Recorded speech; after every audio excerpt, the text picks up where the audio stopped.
Tá Gaelscoil na Camóige a glún dulcáin Bhí Aisling trocha bliain ar an bhód an bhliain sa, agus tá lá mór berta có chun é seo a chéiliúradh. Táid ag chéiliúradh tríocha bliain ar an mhóthar in Gaelscoil na Camóige inniu. Táid anamhródú las an scoil agus tastíonhain chéiliúradh a dhéanamh le chéile. Well, to go Loradi planalta a gwen agus be tasnoi sheila Sharmon ar an glós ag dóigh clog ag man le aniu be tishmori páistí múntóirí gach duine an shin chun ceiliúradh linn písa ceol písa rinca agus ceapan go rudí deasa arás ag na seomí ranga a gcóir na páistí in í.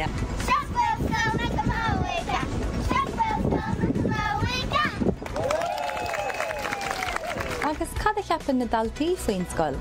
Is bralam an sport agus spray bean ar siúl sa scoil seo. Is bralam an ceol seán an gach duine. Like galore rudí déanamuid, mar like déanamuid drama orintha.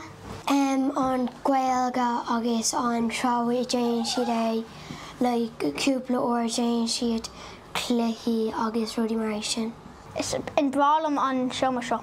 Scoil seo mar smatlam na daine tá seo agus an sport is agus spray tágain. Smatlam na múntóirí gach duine tá seo an sport an ceol. Is bralam an Gaelga na daine agus na múntóirí. Mi sásta chun bit rang a sé an bliain seo óg bliain sa scoil gach cean an bhá.